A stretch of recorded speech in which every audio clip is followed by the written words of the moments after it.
मित्रों नमस्कार। जीके हिंदी में आपका स्वागत है। आज हम राष्ट्रपति भवन के विषय में कुछ बात करेंगे। 1857 की क्रांति को दबाने, बहादुर शाह जफर को रंगून भेजने के बाद तथा उनके दोनों शाहजादों को मारने के पश्चात अंग्रेज़ों के बीच लाल किला तथा जामा मस्जिद को ढहाने से लेकर 200 अमीरों के घर तोड़ने तक की योजनाएं बनी। कलकत्ता में क्रांतिकारियों के हमले, अंग्रेज़ों के व्यापार की बजाय भारत पर शासन करने की इच्छा और रेलवे के जाल के चलते पुरानी दिल्ली को दुरुस्त करने के बजाय नई दिल्ली बसाने का फैसला लिया गया। मुग़लों से बिल्कुल भिन्न नया शहर। इसके लिए उन्होंने वायसराय हाउस बनाया, जिसे आज हम राष्ट्रपति भवन कहते हैं। दिल्ली के तीसरे दरबार में ब्रिटेन के राजा जॉर्ज पंचम और क्वीन मैरी ने 15 दिसंबर 1911 को नई दिल्ली शहर की आधारशिला किंग्सवे कैंप में रखी।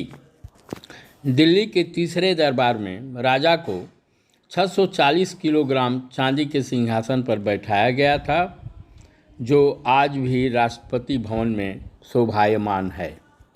नई दिल्ली शहर बनने तक उत्तरी दिल्ली के सिविल लाइंस में राजधानी की अस्थायी इमारतें खड़ी कर दी गईं। राजधानी बनते ही राजनीतिक गतिविधियां यहां तेज हो गईं। कई अखबार यहां से शुरू हो गए। होम रूल लीग का दफ्तर बन गया। 1917 में कांग्रेस ने भी अपना अधिवेशन यहाँ आयोजित किया। नई दिल्ली के लेआउट साइट आदि के बारे में एक कमेटी बनाई गई, जिसमें कैप्टन स्विंटन चेयरमैन थे और J.A. ब्राडी और एडविन लुटियंस उसके सदस्य थे। पहले नई दिल्ली को लाल किले के उत्तर में बसाने की बात सोची गई, लेकिन यमुना के प्रकोप के डर से इस विचार को त्याग दिया गया। बहुत विचार विमर्श के बाद कमेटी ने रायसीना हिल को चुना, जिस पर 2 गांव बसे थे, रायसीना और मालचा। वायसराय हाउस बनाने की जिम्मेदारी लुटियंस को मिली, जिसे स्वतंत्रता दिवस के दिन उसका नाम गवर्नमेंट हाउस और फिर बाद में राष्ट्रपति भवन रख दिया गया। लुटियंस के सुझाव पर उसके एक सीनियर हर्बर्ट बेकर को बुलाया गया, ताकि बाकी महत्वपूर्ण इमारतों जैसे साउथ ब्लॉक और नॉर्थ ब्लॉक को बनाया जा सके। हर्बर्ट बेकर ने सचिवालय की इन दोनों इमारतों को भी रायसीना हिल पर ही बनाने की इजाज़त ले ली।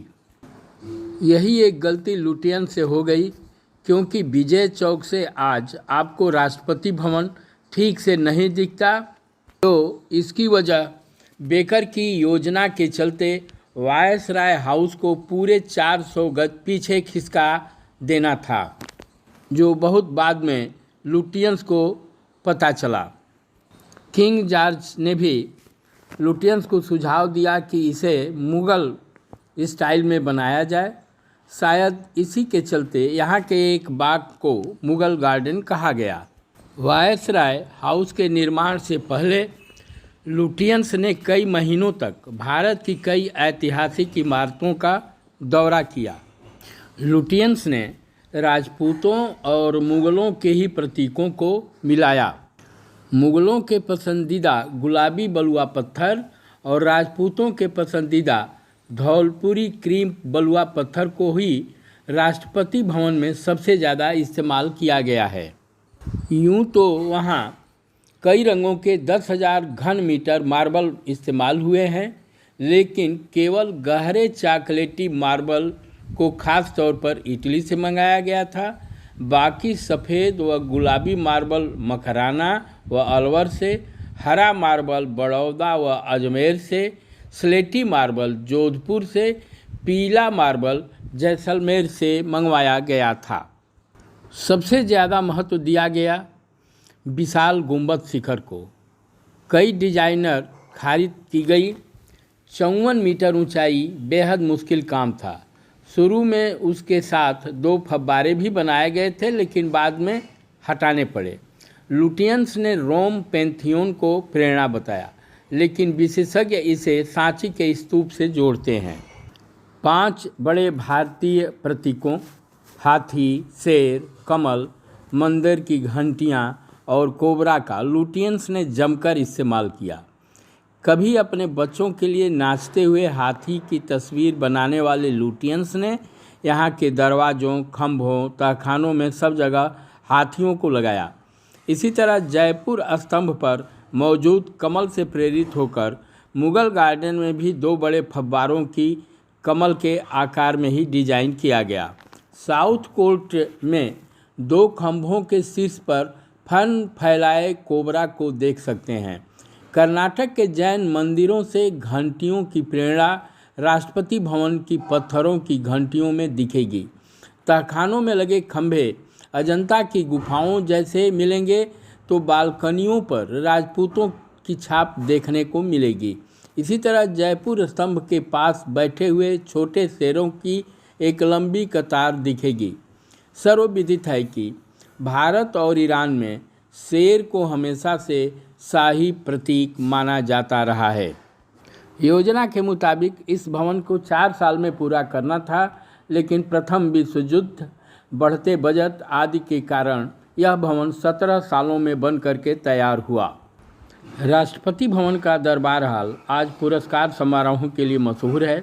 उसके पास बरामदे में एक बैल की मूर्ति है जिसे अशोक स्तंभ से लिया गया है, और दरबार हॉल के अंदर बुद्ध की प्रतिमा लुटियंस की देन नहीं बल्कि एक प्रदर्शनी में यहाँ 1947 में लगाई गई थी और बाद में वो यहीं ही हो कर रह गई। इसके पास एक सिंहासन कक्ष भी बना जिसमें वायसराय और उसकी पत्नी के 2 सिंहासन भी रखे गए। मेहमानों के लिए नालंदा और द्वारका नाम के 2 स्वीट बनाए गए। फर्नीचर भारतीय टीक लकड़ी से ही बनाया गया, जबकि शानदार झूमर यूरोप से मंगाए गए। पर्दे फ्रांस से थे, जिसको बाद में भारतीय कपड़ों से बदल दिया गया। वहीं कालीन शुरू से ही भारतीय रहे।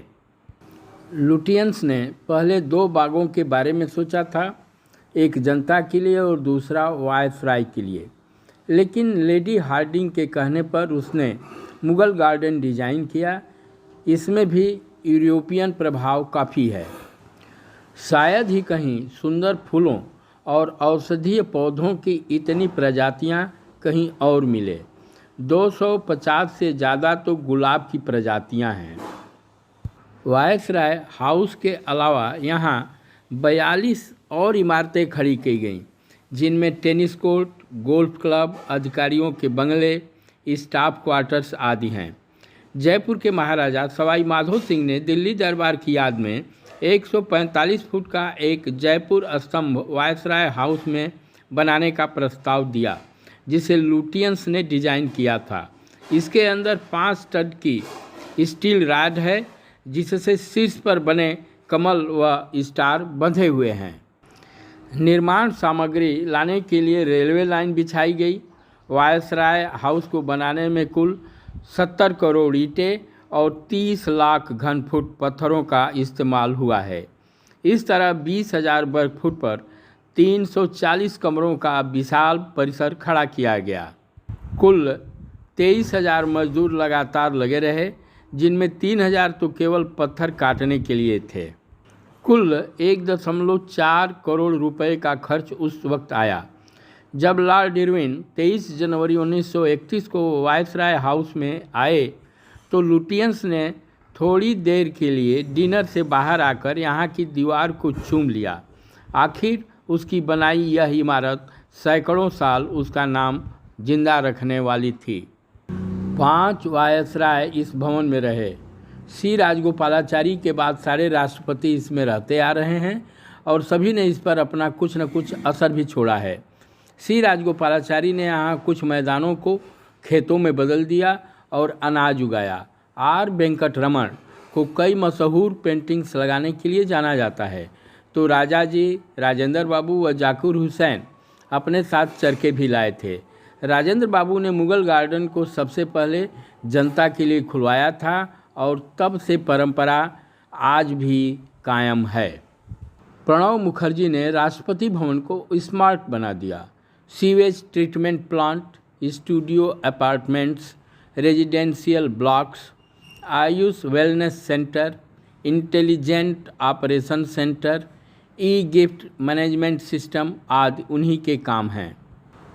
एपीजे अब्दुल कलाम को औषधीय पौधों को समर्पित आध्यात्मिक बाग का श्रेय दिया जाता है। मित्रों, यदि यह आपको पसंद आया हो तो कृपया इसे आप लाइक करें, शेयर करें एवं सब्सक्राइब करने का कष्ट करें। धन्यवाद।